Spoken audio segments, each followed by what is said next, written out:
Consistency. Consistency means that after an update is made, all nodes or computers reflect that update immediately, as if there were only one copy of data. మనం మన అప్లికేషన్స్‌లో ఏదైనా update చేసామంటే, ఆ update చేసిన data అన్ని కంప్యూటర్స్‌లో reflect అవ్వాలి. Suppose ఇప్పుడు నువ్వు నీ ల్యాప్‌టాప్‌లో ఓపెన్ చేసి నువ్వు గూగుల్ డ్రైవ్‌లో ఏదైనా అప్‌లోడ్ చేసుకున్నావు ఒక ఫైల్. ఆ ఫైల్ అప్‌లోడ్ చేసింది నీ మొబైల్‌లో కూడా రిఫ్లెక్ట్ అవుతుంది. అంటే మనకి అన్ని సిస్టమ్స్‌లో రిఫ్లెక్ట్ అవుతుంది. సో, మనకి కన్సిస్టెన్సీ అనేది కావాలి. మన డేటా అనేది అన్ని చోట్ల రిఫ్లెక్ట్ అవ్వాలి.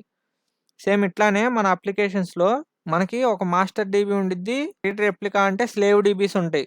ఇలా మాస్టర్ డీబీ ఎందుకుండిద్ది, స్లేవ్ డీబీస్ ఎందుకుండిద్దని ప్రీవియస్ వీడియోలో చెప్పా. మాస్టర్ డీబీలో వచ్చేసి మనం ఏదైనా రీడ్ రైట్ ఆపరేషన్స్ చేసామంటే అవొచ్చేసి రీడ్ రెప్లికాస్‌లో అంటే స్లేవ్ డీబీస్‌లో అన్నిట్లో రెప్లికేట్ అవ్వాలి. ఇలా ఎందుకు రెప్లికేట్ అవ్వాలి? మన డేటా అనేది కన్సిస్టెన్సీగా ఉండాలి కాబట్టి మనం మాస్టర్ డీబీలో ఏదైనా అప్డేట్ చేస్తే అవి అన్నిట్లోకి రెప్లికేట్ చేస్తున్నాం. సపోజ్ ఇప్పుడు 3 మైక్రో సర్వీసెస్ ఉన్నాయి. ఏ, బి, సి అని. ఈ 3 మైక్రో సర్వీసెస్ అన్నీ ఒకేసారి మాస్టర్ డీబీలో అప్డేట్ చేస్తే, ఈ మాస్టర్ డీబీలో అప్డేట్ చేసిన డేటా అన్ని రీడ్ రెప్లికాస్‌లోకి అప్డేట్ అవ్వాలి. అప్పుడు మన డేటా అనేది కన్సిస్టెన్సీగా ఉండిద్ది. ఎందుకు? సపోజ్ ఇప్పుడు నువ్వు మాస్టర్ డీబీలో ఏదైనా అప్డేట్ చేసావు కదా! ఈ రీడ్ రెప్లికాలో అప్డేట్ అవ్వలేదనుకో, సడెన్‌గా మైక్రో సర్వీస్ బి గాని, సి గాని ఏదో ఒకటి రీడ్ చేసుకుంటుందనుకో, రీడ్ చేసుకుంటున్న టైంలో మనకిక్కడ అనేది తప్పు డేటా ఉండిద్ది. సో, మన డేటా అనేది అన్ని రీడ్ రెప్లికాస్‌లో అప్డేట్ చేయాలి మనం. Micro service A, B, C updates database of read write then the master DB. అంటే ఈ master DB should also need to replicate that data in replicas so that our data will be consistent over the application if some micro service reads from read replicas. అంటే మనం read write డేటాబేస్‌లో ఈ micro services అన్నీ కలిసి ఏమైనా update చేస్తే, ఆ update చేసిన డేటా ఈ రీడ్ రెప్లికాస్‌లోకి మనం దాన్ని రెప్లికేట్ చేయాలి. అంటే అన్ని డేటాబేసుల్లోకి సేమ్ డేటా అనేది ఉండాలి. సో, ఈ మాస్టర్ డీబీ అనేది రీడ్ రైట్ పర్పస్ కింద వాడుతున్నాం. ఈ రీడ్ రెప్లికా అంటే ఓన్లీ రీడింగ్ పర్పస్ కింద వాడుకుంటున్నాం. ఇది నేను మాస్టర్ స్లేవ్‌లో చెప్పా. These replications need to be done because we need consistency. మన డేటా అనేది కన్సిస్టెన్సీగా ఉండాలంటే ఇట్లా మన మాస్టర్ డీబీలో ఉన్న డేటాని ఈ స్లేవ్ డీబీస్‌లోకి రెప్లికేట్ చేయాలి. అంటే రీడ్ రెప్లికాస్ అంటారు స్లేవ్ డీబీస్‌ని గూడా. అంటే ఓన్లీ మనం రీడ్ చేస్తున్నాం కాబట్టి ఇట్లా అంటున్నాం. జెనరిక్‌గా స్లేవ్ డీబీస్ అంటారు. మనం ఇక్కడ స్పెసిఫిక్‌గా రీడ్ చేస్తున్నాం కాబట్టి రీడ్ రెప్లికా అంటున్నాం. ఈ ఎగ్జాంపుల్ ఎందుకు చూపిచ్చా అంటే మనకి డిస్ట్రిబ్యూటెడ్ సిస్టమ్స్‌లో మన computers or systems or services అనేవి వేరే వేరే చోట ఉంటాయి. సో, వేరే వేరే చోట ఉన్నప్పుడు ఈ యారోస్ అన్నీ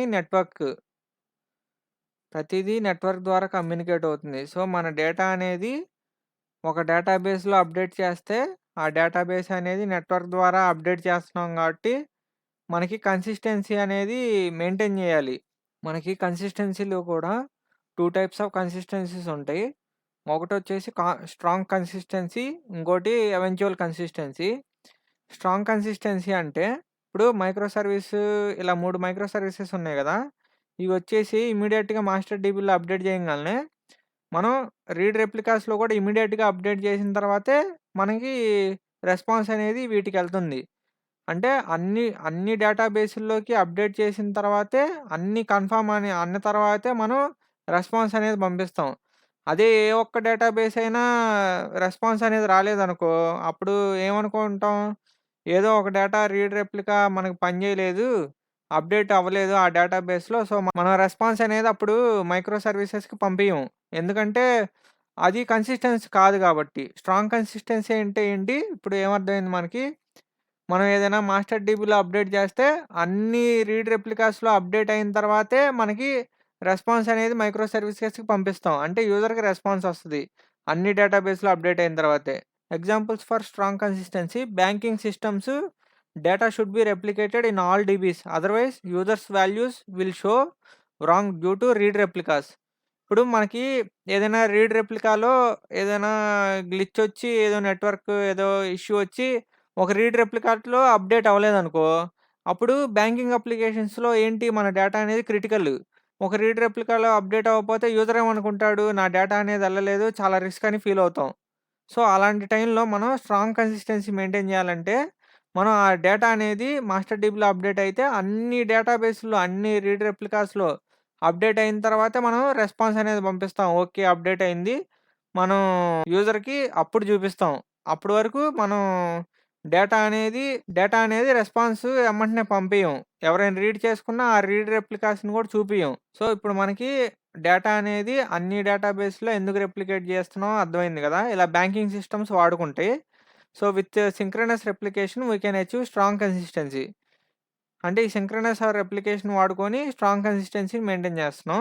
సింక్రోనస్ రెప్లికేషన్ అంటే if we got update request for master DB without updating replicas I cannot return response. మనకి మాస్టర్ డీబీలో అప్డేట్ చేస్తే, ఆ మాస్టర్ డీబీలో అప్డేట్ చేసిన తర్వాత అన్ని రీడ్ రెప్లికాస్‌లోకి అప్డేట్ చేసిన తర్వాతే నేను రెస్పాన్స్ పంపిస్తా. లేకపోతే నేను రెస్పాన్స్ పంపియను. నేను ఫెయిల్ అయిపోయిందంట మొత్తం. ఏదైనా రీడ్ రెప్లికా అప్డేట్ అవ్వపోతే. Update all DBs data and then return response. అయితే అన్ని డీబీస్‌లోకి అప్డేట్ చేసే నేను రెస్పాన్స్ పంపిస్తా. లేతే నేను రెస్పాన్స్ పంపియను. Updates to the master DB are only confirmed after all replicas are updated. Master డీబీలోకి ఎప్పుడైతే మనం అప్డేట్ చేస్తామో అన్ని రీడ్ రెప్లికాస్ కన్ఫర్మ్ ఇచ్చిన తర్వాతే మనం మాస్టర్ డీబీ కూడా కన్ఫర్మ్ ఇస్తది మైక్రో సర్వీసెస్‌కి. ఓకే బాబాయ్, డేటా అనేది అప్డేట్ అయిందని. No response is send to user until the entire system is consistent. అంటే మన అన్ని డేటాబేస్‌లో డేటా అనేది రిఫ్లెక్ట్ అయ్యి అంతా కన్సిస్టెన్సీగా ఉంటేనే మనం రెస్పాన్స్ అనేది పంపిస్తాం. లేదు అంటే no response to the user. అంటే యూజర్‌కనేది ఎమ్మటనే ఇంకా రెస్పాన్స్ చూపియం. అంతా అప్డేట్ అయిన తర్వాతే చూపిస్తాం. అడ్వాంటేజెస్ వచ్చేసి guarantees strong consistency critical for applications like banking. మనకి అడ్వాంటేజ్ ఏంటి? స్ట్రాంగ్‌గా, కన్సిస్టెన్సీగా ఉంటాయి. అన్ని డేటాబేస్‌లో డేటా. అంటే మనకి యూజర్ ఎప్పుడు క్వెరీ చేసినా, ఏది చూసినా వాడు రూ. 100 డెబిట్ చేసుకొని మళ్ళీ వాడి అకౌంట్ ఓపెన్ చేసుకొని చూసుకున్నా గానీ, అది ఎప్పుడు కన్సిస్టెంట్‌గానే ఉండిద్ది డేటా అనేది. ఎందుకంటే అన్ని డేటాబేస్‌లో రెప్లికేట్ చేస్తున్నాం. అదర్‌వైజ్ సో, ఇలాంటి వాటికి మనం క్రిటికల్‌గా అప్లికేషన్స్‌కి ఇలాంటి స్ట్రాంగ్ కన్సిస్టెన్సీ అనేది వాడాలి. ఎందుకంటే బ్యాంకింగ్ అప్లికేషన్స్ డేటా అనేది చాలా రిస్క్. అలాంటి వాటికి ఈ స్ట్రాంగ్ కన్సిస్టెన్సీ అని వాడతారు. ఛాలెంజెస్ వచ్చేసి slower performance due to waiting for all replicas to sync. అంటే మనం అన్ని డేటాబేస్‌లోకి రెప్లికేట్ చేస్తున్నాం కదా డేటా. ఇక్కడొచ్చేసి మెయిన్ ప్రాబ్లమ్ నెట్వర్క్ ద్వారా మనం అనేది అప్డేట్ చేస్తున్నాం. సో, కొద్దిగా స్లో ఉంటది. కానీ స్ట్రాంగ్‌గా కన్సిస్టెన్సీ ఉండిద్ది. ఎవెన్చువల్ కన్సిస్టెన్సీ వచ్చేసి సెకండ్ టైప్ ఆఫ్ కన్సిస్టెన్సీ. దీంట్లో ఏమైతుందంటే nodes will eventually reflect updates but not immediately. అంటే ఇప్పుడు మాస్టర్ డీబీలోకి ఏదైనా అప్డేట్ వచ్చిందనుకో, మనం ఇమ్మీడియేట్‌గా రెస్పాన్స్ పంపించేస్తాం మైక్రో సర్వీసెస్‌కి. అంటే ఓకే. మాస్టర్ డీబీలో అప్డేట్ అయిపోయింది. నేను రెస్పాన్స్ పంపించేసా. దాని తర్వాత ఏమవుతుంది, మాస్టర్ డీబీలో ఉన్న డేటా స్లోగా రీడ్ రెప్లికాస్‌లోకి రెప్లికేట్ అవుతాయి. అంటే యూజర్ అనేవాడికి ఇమ్మీడియేట్‌గా రెస్పాన్స్ ఇచ్చేస్తున్నాం. ఇవి లేటర్‌గా సింక్ అవుతా ఉంటాయి. అంటే మాస్టర్ డీబీలో నుంచి మళ్ళీ రీడ్ రెప్లికాస్‌లోకి పంపించుకుంటా ఉంటాం తర్వాత. ఎప్పుడైతే నాట్ ఇమ్మీడియేట్‌లీ మనకి ఇమ్మీడియేట్‌గా అన్ని రీడ్ రెప్లికాస్‌లోకి కన్సిస్టెంట్‌గా అవసరం లేదు అన్నప్పుడు మనం ఈ ఎవెన్చువల్ కన్సిస్టెన్సీ అనేది వాడతాం. Example social media posts where a like might not appear instantly everywhere. Suppose మీరేదైనా లింక్డ్ఇన్‌లో లైక్ కొట్టారనుకో ఏదైనా పోస్ట్‌కి, అది ఇమ్మీడియేట్‌గా మీ కనెక్షన్స్ అందరికి కనపడదు. కొంచెం స్లోగా ఎవెన్చువల్‌గా కనపడిద్ది. అంటే ఇమ్మీడియేట్‌గా కనపడవసరం లేదు. ఎప్పుడైతే అంతా డేటా అనేది రీడ్ రెప్లికా వాటిల్లో రిఫ్లెక్ట్ అవుతుందో అప్పుడు స్లోగా కనపడుతుంది అందరికి. అంటే మనకి ఎక్కడైతే క్రిటికల్ అప్లికేషన్స్ లేవో అలాంటి వాటిలప్పుడు క్రిటికల్ అప్లికేషన్స్ అంటే బ్యాంకింగ్ అప్లికేషన్స్ లాంటివి కాకుండా ఏమైనా పర్లేదు, లేట్ అయినా పర్లేదు కొద్దిగా. మనకి ఇమ్మీడియేట్‌గా రిఫ్లెక్ట్ అవసరం లేదు. స్లోగా అప్డేట్ అయినా పర్లేదు రీడ్ రెప్లికాస్‌లోకి అన్నప్పుడు ఈ ఎవెన్చువల్ కన్సిస్టెన్సీ అనేది వాడతాం. Mechanism asynchronous replication. మనకి స్ట్రాంగ్ కన్సిస్టెన్సీలో సింక్రోనస్ రెప్లికేషన్ వాడతాం. ఎవెన్చువల్ కన్సిస్టెన్సీలో అసింక్రోనస్ రెప్లికేషన్ వాడతాం. అంటే master DB updates first, replicas sync later. Master DB update చేయంగాల్నే మన రెస్పాన్స్ పంపించేస్తాం. ఈ రీడ్ రెప్లికాస్ అన్నీ తర్వాత సింక్ అవుతా ఉంటాయి. మాస్టర్ డీబీ నుంచి డేటా తీసుకొని. అంటే అప్డేట్ చేసుకుంటా ఉంటాయి. సో, మన సిస్టమ్ డిజైన్ వచ్చేసి మొత్తం ట్రేడ్ ఆఫ్స్ కదా! ఇప్పుడు మనం మన అప్లికేషన్‌ని డిజైన్ చేసుకునేటప్పుడు ఏది బెస్ట్ మన అప్లికేషన్‌కి, దాన్ని బట్టి మనం స్ట్రాంగ్ కన్సిస్టెన్సీయా, ఎవెన్చువల్ కన్సిస్టెన్సీయా అని చూజ్ చేసుకోవాలి. ఏదో నీకు నచ్చింది కదా అని క్రిటికల్ అప్లికేషన్స్ కాకపోయినా నువ్వు స్ట్రాంగ్ కన్సిస్టెన్సీ అని చూజ్ చేసుకున్నావనుకో, నీ డిజైన్ మొత్తం తప్పయిపోతుంది. సో, నువ్వు ఫస్టు నీ కన్సిస్టెన్సీ అనేది ఎవెన్చువల్ కన్సిస్టెన్సీ ఉండాలా, స్ట్రాంగ్ కన్సిస్టెన్సీ ఉండాలా అనేది నువ్వు రాసుకోవాలి నీ అప్లికేషన్‌కి ఫస్టు. అంటే కొన్ని కొన్ని స్పెసిఫిక్ సినారియోస్‌కి స్ట్రాంగ్ కన్సిస్టెన్సీ కావాలి, ఎవెన్చువల్ కన్సిస్టెన్సీ కావాలి అని డిసైడ్ చేసుకోవాలి నువ్వు రాసే డిజైన్‌కి. Strong consistency ensures accuracy but may slow down responses. Eventual consistency is faster but risks stale data. అంటే స్ట్రాంగ్ కన్సిస్టెన్సీ వచ్చేసి స్లో అయినా కరెక్ట్ రెస్పాన్స్ ఇస్తుంది. అన్ని రీడ్ రెప్లికాస్‌లో అప్డేట్ చేస్తున్నాం కాబట్టి. అన్ని రీడ్ రెప్లికాస్‌లో ఇమ్మీడియేట్‌గా అప్డేట్ చేస్తున్నాం కాబట్టి స్ట్రాంగ్ కన్సిస్టెన్సీ అనేది యాక్యురసీ ఉంటుంది. బట్ ఇదొక కొంచెం స్లో రెస్పాన్సెస్. అంటే కొంచెం స్లోగా రెస్పాన్సెస్ ఇస్తుంది. ఎవెన్చువల్ కన్సిస్టెన్సీ వచ్చేసి మనకి ఇమ్మీడియేట్‌గా రెస్పాన్స్ వస్తుంది. మాస్టర్ డీబీలో అప్డేట్ అయిపోంగాల్నే. దాని తర్వాత లేటరు రీడ్ రెప్లికాస్‌లో అప్డేట్ చేసుకుంటా ఉంటాం. కానీ కొద్దిగా తప్పు డేటా చూపిస్తా ఉంటుంది. తప్పు డేటా అంటే ఇమ్మీడియేట్‌గా అప్డేట్ చేయట్లేదు కాబట్టి అందుకు మనకి అంత అప్డేటెడ్ డేటా చూపియదు ఇమ్మీడియేట్‌గా. కానీ రియల్ వరల్డ్ అప్లికేషన్స్‌లో ఇవి కూడా ఎమ్మటనే అయిపోతాయి అప్డేషన్స్. అంటే ఒక 5 మినిట్స్, 3 మినిట్స్ అలా తీసుకొని మొత్తం అప్డేట్ అయిపోతాయి. అంత స్లో ఏం ఉండదు. అప్లికేషన్స్‌లో ఇలా కన్సిస్టెన్సీ ఉంటుందని చెప్పడానికి ఇలా చెప్తున్నాను. Consistency ensures data integrity across distributed systems. మనకి డిస్ట్రిబ్యూటెడ్ సిస్టమ్స్‌లో కన్సిస్టెన్సీ అనేది డేటా ఇంటిగ్రిటీ అంటే డేటా అనేది యాక్యురేట్‌గా ఎప్పుడు ఉంటుంది అని ఈ కన్సిస్టెన్సీ అనేది చెప్తుంది. స్ట్రాంగ్ కన్సిస్టెన్సీ అంటే via synchronous replication. Synchronous replication అంటే అన్ని రీడ్ రెప్లికాస్‌లోకి అప్డేట్ అయిన తర్వాతే నేను రెస్పాన్స్ ఇస్తా అని. Is ideal for critical applications. ఇది ఎప్పుడు వాడతాం? క్రిటికల్ అప్లికేషన్స్ లైక్ బ్యాంకింగ్ అప్లికేషన్స్‌లో వాడతాం. ఎవెన్చువల్ కన్సిస్టెన్సీ అంటే వయా అసింక్రోనస్ రెప్లికేషన్. అంటే ఫస్ట్ మాస్టర్ డీబీలో అప్డేట్ అయిపోగానే నేను రెస్పాన్స్ పంపిస్తా. దాని తర్వాత రీడ్ రెప్లికాస్ సింక్ అవుతా ఉంటాయి. Suits less time sensitive applications or systems.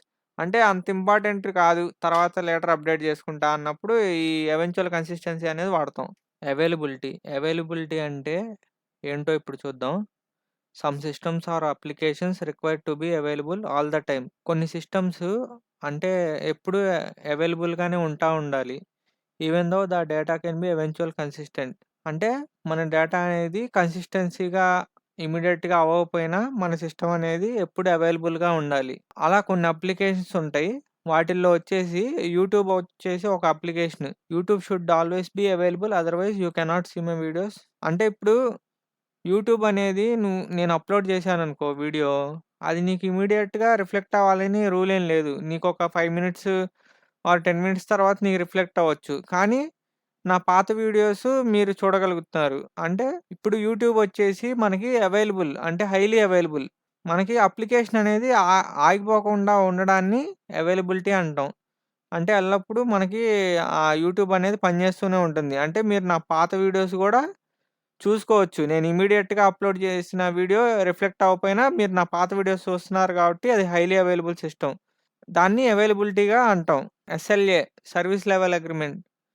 ఇప్పుడు సర్వీస్ లెవెల్ అగ్రీమెంట్ అంటే ఇప్పుడు మీరు ఒకవేళ మూవీ ఓ టికెట్ కొనుక్కొని థియేటర్‌కెళ్లారు. థియేటర్‌కెళ్ళిన తర్వాత ఏదైనా మూవీ చూస్తున్నారు. చూస్తున్నప్పుడు సడెన్‌గా ఏదో స్క్రీన్ ఆగిపోయింది.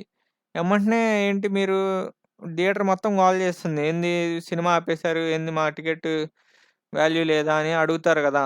అట్లానే వాళ్ళు థియేటర్ మేనేజ్‌మెంట్ ఏం చేస్తుంది? సార్ మేము ఒక అరగంటలో ఫిక్స్ చేసి ఇస్తాము. కూర్చోండి, కూర్చోండి అని కొంతమందినంటారు. కొంతమంది మాకు టైం లేదు మేము వెళ్ళిపోతాం అంటారు. మా డబ్బులు మాకిచ్చేయండి అంటారు. ఇట్లా చాలా రకాలుంటాయి గదా! అంటే ఇప్పుడు మూవీ అనేది అవైలబుల్‌గా లేదు. మూవీ అనేది అవైలబుల్‌గా లేదు గాబట్టి, నువ్వు దాన్ని ఎలా మెజర్ జేస్తావు? అంటే నువ్వు ఎవరినడగాలి? ఏ థియేటర్ మేనేజ్‌మెంట్ నీకు రెస్పాన్సిబుల్ ఇవన్నీ ఎవరు జెప్తారు? Service level agreement. అంటే కంపెనీస్‌కి గూడా ఇలా ఉంటాయి. నేను మూవీ థియేటర్ ఎగ్జాంపుల్ అలా జెప్పా. కానీ రియల్ వరల్డ్‌లో కంపెనీస్ ఎలా ఉంటాయి? సర్వీస్ లెవెల్ అగ్రీమెంట్ యూజ్ చేసుకొని మనం మన అప్లికేషన్ యొక్క రెస్పాన్సిబిలిటీని అడగొచ్చు. ఏదైనా కంపెనీస్‌ని గానీ, ఏదైనా క్లౌడ్ ప్రొవైడర్స్‌ని గానీ. If you host your app on AWS, you expect it to be 99.99% of the uptime. That expectation is formalised through SLA. అంటే మనం ఏదైనా అప్లికేషను హోస్ట్ చేసామనుకో ఏడబ్ల్యూఎస్ క్లౌడ్ సర్వీసెస్‌లో, ఆ అప్లికేషన్ వచ్చేసి 99.99% అప్ టైమ్‌లోనే ఉండాలి. అదర్‌వైజ్ మనం అడగొచ్చు. ఏంటి ఒకవేళ ఒక్క 9 డ్రాప్ అయినా మనం అడగొచ్చు ఏడబ్ల్యూఎస్‌ఓడిని. నాకు కొద్దిగా అవైలబిలిటీగా లేదు. ఎందుకు ఇలా అవైలబిలిటీగా లేదని మనం కంప్లెయింట్ రైజ్ చేస్తే వాడు మనకి ఆ టైంలో అవైలబిలిటీగా నిజంగానే లేదనుకో, కొద్దిగా ఒక 9 డ్రాప్ అయినా గానీ మనం డబ్బులు అడగొచ్చు. ఏంది మాకు కాస్ట్ ఎక్కువ పడింది దీనివల్ల అని. ఆ టైంలో పడిన కాస్ట్ రెడ్యూస్ చేయని అడగొచ్చు ఏడబ్ల్యూఎస్‌ఓడిని. If something breaks or underperforms you can refer to the SLA to know who is responsible.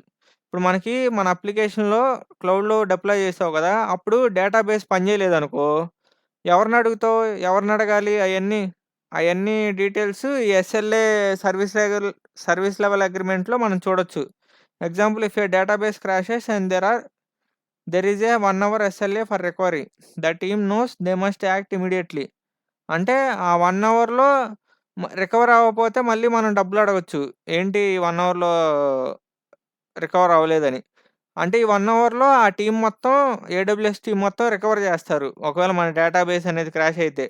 అంటే వాళ్ళ సైడ్ నుంచి ఏమైనా ఇష్యూ ఉంటే దాన్ని మనం సర్వీస్ లెవెల్ అగ్రీమెంట్ చూసుకొని ఎవరిని కాంటాక్ట్ అవ్వాలి, ఎవరితో మాట్లాడాలి, మన సిస్టమ్‌లో ఏమైనా ఇష్యూస్ వస్తాయని ఈ సర్వీస్ లెవెల్ అగ్రీమెంట్ చెప్తుంది.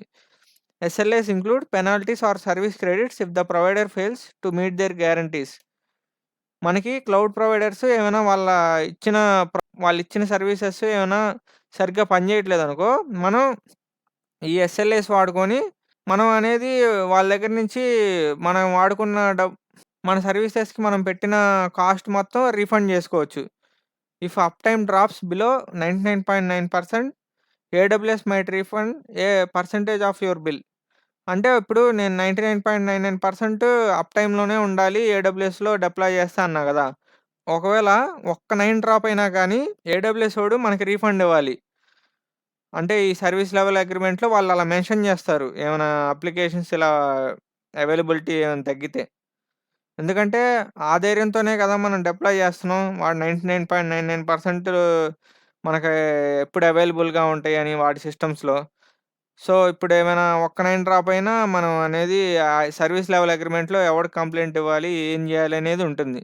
Availability is measured in terms of nines. మనకి అవైలబిలిటీ అనేది అంటే ఇప్పుడు పేరుకి నేను జెప్తా. నా సిస్టమ్ వచ్చేసి చాలా హైలీ అవైలబుల్ అని. కానీ మనకి రియల్ వరల్డ్‌లో దాన్ని ఒక మెజర్ జేయాలి గదా! దాన్ని ఎలా మెజర్ జేస్తాం? In terms of nines. 2 nines అంటే 99% the system should be available. అంటే 99% సిస్టమ్ అవైలబుల్ అంటున్నా అనుకో, నేను నా అప్లికేషన్ 99% అవైలబుల్ అంటున్నా అంటే, if we follow 99% available system, then we can compromise or halt our system for 87.6 hours in a year.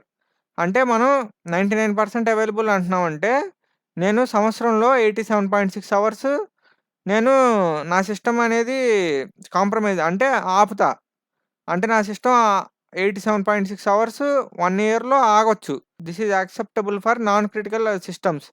ఇది ఎలాంటి సిస్టమ్స్‌కి యూజ్ అవుతుంది? నాన్ క్రిటికల్ సిస్టమ్స్‌కి యూజ్ అవుతుంది. అంటే నువ్వు నా సిస్టము ఇప్పుడు ఒకవేళ నువ్వు డెవలప్ చేసిన సిస్టము 99% అవైలబుల్‌గా ఉంటుందని చెప్పావనుకో, నువ్వు 1 ఇయర్‌లో నీ సిస్టమ్ అనేది 87.6 అవర్స్ హాల్ట్ అవుతుంది నీ సిస్టమ్. అంటే నీ సిస్టమ్ 87.6 అవర్స్‌కి ఆగడానికి ఛాన్స్ ఉంది. దాన్నెలా కాలిక్యులేట్ జేస్తాం? దానికి ఫార్ములా దానికి ఫార్ములా ఇలా ఉంటుంది. Days of our days hour system can go down. మనకి ఎన్ని డేస్ సిస్టము డౌన్ అవుతుందో దాన్ని మనం 365 డేస్‌లో నుంచి ఆ పర్సెంటేజ్‌ని తీసేసామంటే మనకి ఎన్ని డేస్ డౌన్ అవుతుందో తెలుసుకుంటాం. ఆ డౌన్ అయిన డేస్‌ని మళ్ళీ మనం 24 అవర్స్ ఇంటూ చేసామంటే మనకి ఎన్ని అవర్స్ సిస్టమ్ అనేది డౌన్ అవుతుందో తెలుసుకోవచ్చు. సో, ఇప్పుడు అలానే నేను అలా చేశాను కాలిక్యులేషను. 99%ని ఇట్లా బై 100 కాలిక్యులేట్ చేసుకొని ఇంటూ 365 డేస్ చేస్తే 99% యొక్క 365 డేస్‌లో తీసేస్తే ఎన్ని డేస్ వస్తది. ఆ ఎన్ని డేస్ వచ్చిన తర్వాత దాన్ని 24 అవర్స్‌కి మల్టిప్లికేషన్ చేస్తే మనకి డేస్ కాస్త అవర్స్‌లోకి మారి 87.6 అవర్స్ మన సిస్టమ్ అనేది ఆగిపోవడానికి ఛాన్స్ ఉందని చెప్తున్నాం. సో, ఇట్లా మనం నైన్స్ నొటేషన్స్‌తో చెప్తాం. 3 నైన్స్ సిస్టమ్ అన్నామనుకో, ఒకవేళ నీ అప్లికేషన్ 3 నైన్స్ సిస్టమ్ అంటున్నావనుకో, 99.9% నా సిస్టమ్ అనేది అవైలబుల్‌గా ఉంటుందన్నావనుకో, if you say 99.9% SLA then our system can stop for 8.76 hours in a year. అంటే నీ 99.96% నీ సిస్టమ్ అవైలబుల్ అంటుందంటున్నావంటే 1 ఇయర్‌లో 8.76 అవర్స్ నువ్వు ఆపుకోవచ్చు నీ సిస్టమ్. అంటే నీ సిస్టమ్ 8.76 అవర్స్ ఆగడానికి ఛాన్స్ ఉంది. సో, క్యాలిక్యులేషన్ అనేది 365 డేస్‌లో 99% 365ని క్యాలిక్యులేట్ చేస్తే మనకి ఇంటూ 24 అవర్స్ చేస్తే 8.76 అవర్స్ వస్తుంది. 4 నైన్స్ వచ్చేసి 99.99% సిస్టమ్స్ వచ్చేసి ఇప్పుడు నేను ఏడబ్ల్యూఎస్‌లో వచ్చేసి 99.99% అప్ టైమ్ ఉండాలంటున్నాను గదా! అంటే ఏడబ్ల్యూఎస్ సిస్టమ్స్‌లో మనం అంత ధైర్యంగా అప్‌లోడ్ చేసుకోవడానికి మన యాప్ వాడు 99.99% ఇస్తా అంటున్నాడు గ్యారంటీ అవైలబిలిటీ. ఇప్పుడు 99.99% ఇస్తా అంటున్నాడు గదా! అంటే వాడు 0.876 అవర్స్ డౌన్ అవుతాడు వాడి సిస్టము. అంటే వాడు 52 మినిట్స్ వాడి సిస్టమ్స్ అనేయి ఆగడానికి ఛాన్స్ ఉంది. అంటే వాడు జస్ట్ అప్రాక్స్ 1 అవర్‌లో అంటే ఏడబ్ల్యూఎస్ సర్వర్స్ 1 అవర్ ఆగడానికి ఛాన్స్ ఉంది in entire year. Banking system gives this much guarantee of 4 nines. అంటే మన బ్యాంకింగ్ సిస్టమ్స్ అనేయి ఎప్పుడు ఆగవు. ఒకవేళ ఆగినియి అంటే 1 అవరే ఆగుతాయి. అలాంటి సిస్టమ్స్ అప్పుడు నువ్వు 99.99% సిస్టమ్స్ అనాలి. అంటే నువ్వు డిజైన్ చేసేటప్పుడు నీ అప్లికేషన్ అనేది ఎంత పర్సెంటేజ్ అప్లికేషన్ అనేది నువ్వు రాసుకోవాలి. అలాంటప్పుడు నువ్వు బ్యాంకింగ్ సిస్టమ్స్ అప్లికేషన్స్ అయితే నీది నువ్వు 99.99% అవైలబుల్‌గా ఉంటాయి నా సిస్టమ్స్ అని రాస్తావు. అంటే 52 మినిట్స్ ఇన్ ఎ 1 ఇయర్ నువ్వు డ్రాప్ అవ్వడానికి ఛాన్స్ ఉంది నీ సిస్టమ్స్. అంటే ఆగిపోవడానికి ఛాన్స్ ఉంది. 5 నైన్స్ అనుకో hour system must be highly available. ఇలాంటియి చాలా క్రిటికల్ సిస్టమ్స్‌కి వాడతారు. Hour system can stop for 5 minutes in a year. అంటే మన సిస్టమ్ వచ్చేసి 5 మినిట్స్ ఆగడానికే ఛాన్స్ ఉంది. ఈ కాలిక్యులేషన్స్ వచ్చేసి చూసుకోండి. నేను ఎగ్జాక్ట్‌గా చెప్పట్లేదు. ఇక్కడ పర్సెంటేజ్‌ని కన్వర్ట్ చేసి 365 డేస్‌ని మైనస్ చేస్తున్నా. మైనస్ చేసి దాన్ని హవర్స్‌లోకి కన్వర్ట్ చేసి ఇలా చూపిస్తున్నా. దాన్ని నేను మళ్ళీ కాలిక్యులేట్ చేసుకొని మినిట్స్‌లోకి మార్చుకొని చూపిచ్చా. అంటే ఇంటూ 60 చేసి.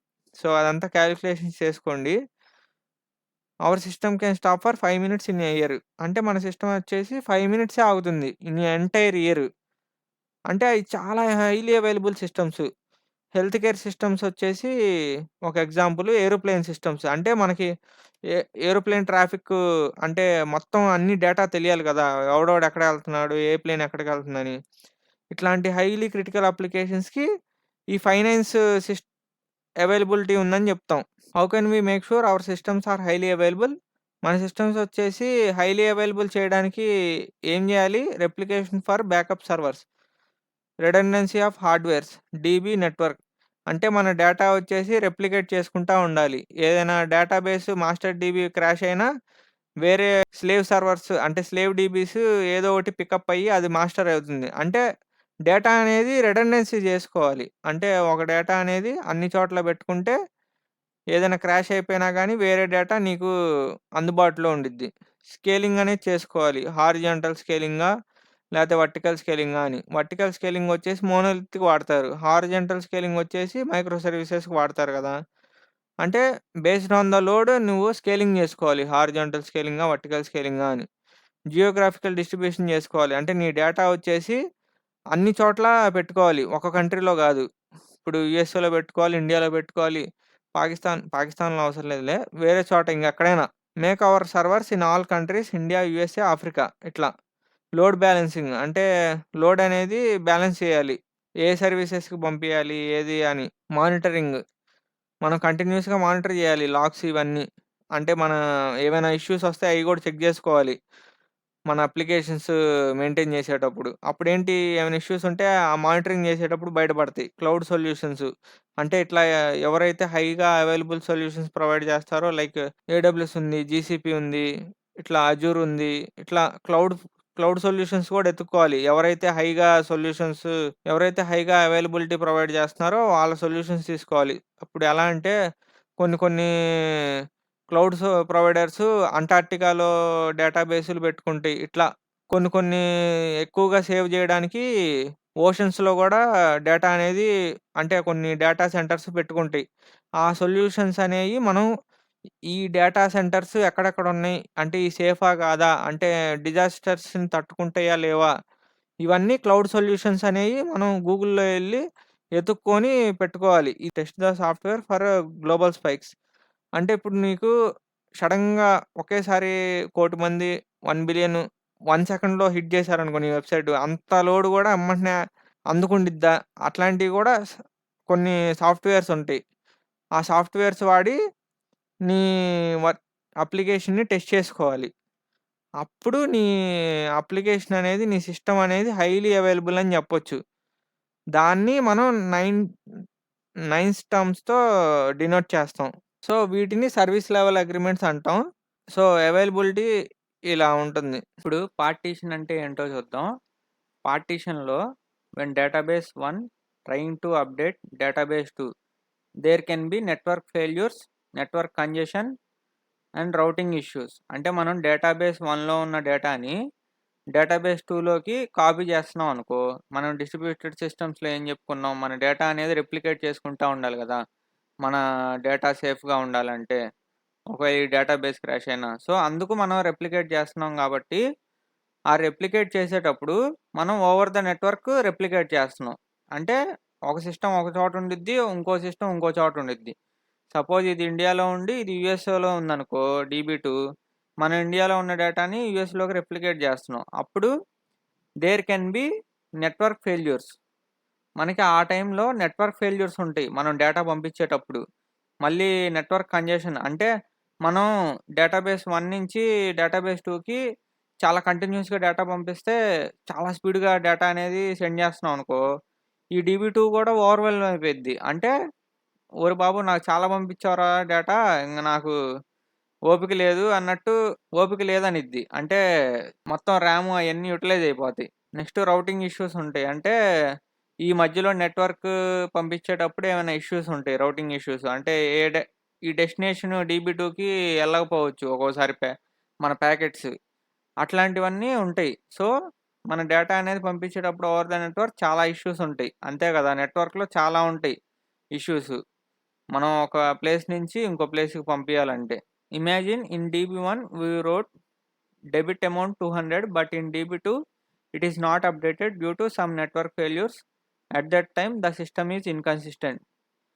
అంటే ఇప్పుడు నువ్వు DB1లో నువ్వు నీ సపోజు అమౌంటు సపోజ్ నువ్వు DB1లో నీ అమౌంటు 100 నుంచి 200 చేసుకున్నావు. అంటే క్రెడిట్ చేసావో, డెబిట్ చేసావో ఏదైనా గానీ నీ అమౌంట్ అనేది అప్డేట్ చేసుకున్నావు.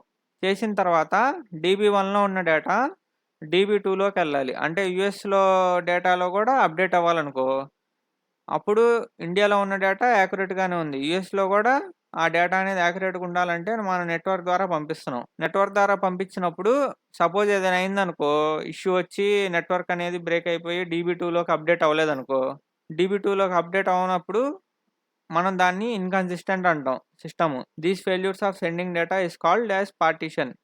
మనం ఇలా సెండ్ చేసేటప్పుడు నెట్వర్క్ ఫెయిల్స్ వస్తాయి గదా! ఇక్కడ మనం నెట్వర్క్ ఫెయిల్స్‌ని ఇట్లా అన్నిటిని నెట్వర్క్ ఫెయిల్స్‌ని, నెట్వర్క్ కంజెషన్‌ని, రౌటింగ్ ఇష్యూస్‌ని ఇట్లాంటన్నిటిని మనం పార్టిషన్ అంటాం. అంటే మనం నెట్వర్క్ ద్వారా పంపిస్తున్నాం కాబట్టి ఇక్కడ ఏదైనా జరగొచ్చు కాబట్టి దాన్ని పార్టిషన్ టాలరెన్స్ అంటాం. If you want to achieve consistency then you need to compromise availability of DB2 at this time the system can be unavailable. నువ్వు ఒక బ్యాంకింగ్ అప్లికేషన్‌కి డిజైన్ రాస్తున్నావనుకో, ఆ రాసేటప్పుడు నువ్వు ఇలా డెబిట్ కానీ, క్రెడిట్ కానీ చేసుకుంటున్నావు DB1లో. అంటే మైక్రో సర్వీసెస్ ద్వారా జరుగుతదిది. ఆ DB1లో అప్డేట్ చేసావనుకో, అప్డేట్ చేసిన డేటా DB2లోకి అప్డేట్ అవ్వాలి గదా!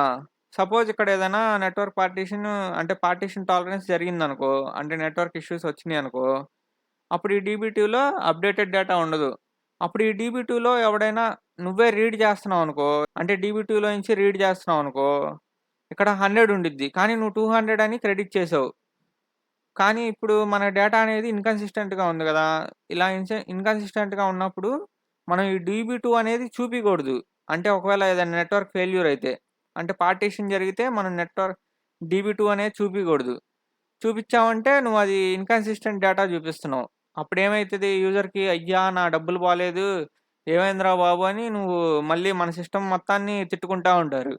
ఏందిది బొక్కలో బ్యాంక్ అని. అట్లా ఉంటాయి. అంటే మనం డీబీ2ని డిజేబుల్ చేసేయాలి. ఇలా ఏదైనా పార్టిషన్ ఉందంటే. అంటే దీన్ని అవైలబుల్‌లోకి తేకూడదు. అంటిల్ డీబీ1లో ఉన్న డేటా డీబీ2లోకి వచ్చిన తర్వాతే మనం దీన్ని అవైలబుల్‌లోకి తేవాలి. లేకపోతే దీన్ని చూపియం డీబీ2ని. సో, మనకు ఫైనల్‌గా ఏమర్థమైంది? డేటా అనేది డీబీ1లో అప్డేట్ చేసిన తర్వాతే అన్ని డీబీల్లోకి రిఫ్లెక్ట్ అయితేనే మనం కన్సిస్టెంట్‌గా చూపియాలి. అదే ఈ డీబీ1లో అప్డేట్ అయ్యి మిగతా వాటిలో అప్డేట్ అవ్వలేదనుకో, మనం ఈ డీబీ2లో నుంచి రీడ్ ఆపరేషన్స్ ఎనేబుల్ చేయం. ఇది ఫైనల్‌గా తెలుసుకోవాల్సింది. So, in system design we need to think of trade offs. మనం సిస్టమ్ డిజైన్‌లో ట్రేడ్ ఆఫ్స్ గురించి ఆలోచించాలి. అంటే ఎక్కడ ఏది ఉపయోగపడిద్ది? అంటే ఏ సిట్యుయేషన్స్‌లో మనం ఏ అప్లికేషన్స్‌కి ఎలా రాయాలి? కన్సిస్టెంట్‌గా ఉండాలా? లేతే అవైలబిలిటీకి హై ప్రయారిటీ ఇవ్వాలా? అనేది మనం చేసుకోవాలి. A trade-off means accepting a compromise by prioritizing certain qualities at the expense of others, since achieving all desired qualities at the maximum is usually impossible. అంటే ఇప్పుడు నువ్వు ఇలా పార్టీషన్ నెట్వర్క్ ఫెయిల్యూర్స్ ఉంటాయి అన్నాం గదా! ఈ నెట్వర్క్ ఫెయిల్స్ ఉండేటప్పుడు నువ్వు ఎయిదర్ కన్సిస్టెంట్ అయినా చేసుకోవాలి. లేదు అవైలబిలిటీ అయినా చేసుకోవాలి. పార్టీషన్ టాలరెన్స్ ఉన్నప్పుడు. 2 ఒకేసారి ఇప్పుడు పార్టిషన్ టాలరెన్స్, కన్సిస్టెన్సీ, అవైలబిలిటీ 3 ఒకేసారి ఉండవు. ఇప్పుడు డీబీ1లో ఉన్న డేటా డీబీ2లోకెళ్ళాలంటే ఏదో నెట్వర్క్ ఫెయిల్యూర్స్ ఉంటుంది. నెట్వర్క్ ఫెయిల్యూర్ ఉన్నప్పుడు నువ్వు డీబీ2ని డిజేబుల్ జేయాలి. ఒకవేళ నీది క్రిటికల్ అప్లికేషన్స్ అయితే. బ్యాంకింగ్ అప్లికేషన్స్ లాగా. అదే నీది బ్యాంకింగ్ అప్లికేషన్ అంత క్రిటికల్ కాదనుకో, నువ్వు డీబీ2ని ఎనేబుల్ చేస్తావు. అంటే యూజర్‌కి తప్పు డేటా ఒక 5 మినిట్స్, 3 మినిట్స్‌లో చూపించినా గానీ పెద్ద ఇష్యూ ఏం ఉండదు అన్నప్పుడు నువ్వు అవైలబిలిటీకి హై ప్రయారిటీ ఇస్తావు. అదే క్రిటికల్ అప్లికేషన్స్ అయితే కన్సిస్టెన్సీకి హై ప్రయారిటీ ఇస్తావు. పార్టిషన్ టాలరెన్స్ ఉన్నప్పుడు. ఇదే నేను నెక్స్ట్ క్యాప్ థియరమ్ వచ్చినప్పుడు చూపిస్తా. అప్పటి వరకు ఒక ఐడియా ఉంచుకోండి.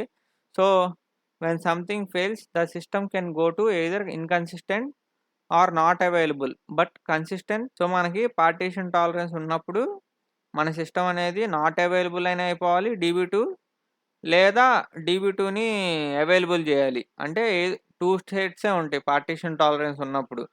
ఇన్‌కన్సిస్టెంట్ స్టేట్, ఇంకోటి నాట్ అవైలబుల్ స్టేట్. ఈ రెండిట్లో ఏదో ఒకటాన్నే చేసుకోవాలి మనం. In partition tolerance either we can have consistency or availability. This can be discussed more in CAP theorem. For now you understand what is consistency, availability, partition tolerance. ఇప్పుడు మనకి partition tolerance అంటే ఏమర్థమైంది? నెట్వర్క్ ఫెయిల్యూర్స్ ఉంటాయి మన distributed సిస్టమ్స్‌లో. So, distributed సిస్టమ్స్‌లో network failures ఉంటే వాటిని మనం పార్టిషన్ టాలరెన్స్ అంటాం. ఈ పార్టిషన్ టాలరెన్స్‌లో గూడా మనం ఎయిదర్ మన సర్వర్‌ని కన్సిస్టెంట్ స్టేట్‌లో పెట్టుకోవాలి ఆర్ అవైలబిలిటీ స్టేట్‌లో పెట్టుకోవాలి. ఇప్పుడు మనకు కన్సిస్టెంటీ అంటే ఏంటో అర్థమైంది. అవైలబిలిటీ అర్థమైంది. పార్టిషన్ టాలరెన్స్ అర్థమైంది. నెక్స్ట్ క్యాప్ థియరమ్ చూద్దాం. నేను ఇందాకలా డీబీ1, డీబీ2 అని చెప్పా కదా! పార్టిషన్ టాలరెన్స్‌లో. ఆ పార్టిషన్ టాలరెన్స్‌లో డీబీ1 అంటే మాస్టర్ డీబీ. డీబీ2 వచ్చేసి రీడ్ రెప్లికాస్ డీబీ. సో, కన్‌ఫ్యూజ్ అవ్వబాకండి. సో, వీటి మధ్యన రెప్లికేట్ చేస్తున్నాం కాబట్టి పార్టిషన్ టాలరెన్స్ అనేది ఉండొచ్చు. అంటే నెట్వర్క్ ఫెయిల్యూర్స్ జరగడానికి ఛాన్స్ ఉండిద్ది. మనం కన్సిస్టెన్సీలో చెప్పుకున్నాం ఎగ్జాంపుల్. ఆ కన్సిస్టెన్సీలో ఎగ్జాంపుల్ ఇట్లా పార్టిషన్స్ ఉండొచ్చు. ఈ లైన్స్ అంటే నెట్వర్క్ ద్వారా జరుగుతున్నాయి కాబట్టి నెట్వర్క్ ఫెయిల్యూర్స్ ఉంటాయి కాబట్టి దీన్ని పార్టిషన్స్ అంటున్నాం. నేను ఇక్కడ పార్టిషన్ టాలరెన్స్ అని రాశాను ముందల. డీబీ1కి, డీబీ2కి. డీబీ1 అంటే మాస్టర్ డీబీ, డీబీ2 వచ్చేసి రీడ్ రెప్లికా డీబీ. అందుకు మనం క్రిటికల్ అప్లికేషన్స్‌కి డీబీ2 అనేది ఎనేబుల్ చెయ్యం. ఒకవేళ డేటా అనేది మధ్యలో ఏదైనా బ్రేక్ అయిపోతే నెట్వర్క్ మధ్యలో. అదే ఒకవేళ నాన్ క్రిటికల్ అప్లికేషన్స్‌కి ఈ మధ్యలో ఏమైనా నెట్వర్క్ ఫెయిల్యూర్స్ అంటే పార్టిషన్స్ ఏమైనా జరిగినా గానీ, పార్టిషన్ టాలరెన్స్ ఉన్నా గానీ మనం డీబీ2 అనేది యూజర్‌కి ఎనేబుల్ చేస్తాం. అంటే తప్పు డేటా గూడా ఒక చూపిస్తాం. స్లోగా ఎవెన్చువల్ కన్సిస్టెన్సీ అవుతా ఉండిద్ది. ఆ తప్పు డేటా చూపించినా గానీ. అంటే ఇది ఎవెన్చువల్ కన్సిస్టెన్సీ ఉన్నప్పుడు ఇట్లా అవైలబిలిటీ గూడా చూపిస్తాం. సో, ఇట్లా యూజర్‌కి మనకి డేటా అన్ని డీబీస్‌లో అప్‌డేట్ అవ్వకపోయినా చూపిస్తాం. పార్టిషన్ టాలరెన్స్ ఉన్న. అంటే మనకి ఎయిదర్ అవైలబిలిటీ గానీ, కన్సిస్టెన్సీ గానీ ఈ రెండిట్లో ఏదో ఒకటి చూస్ చేసుకోవాలి పార్టిషన్ టాలరెన్స్ ఉంటే.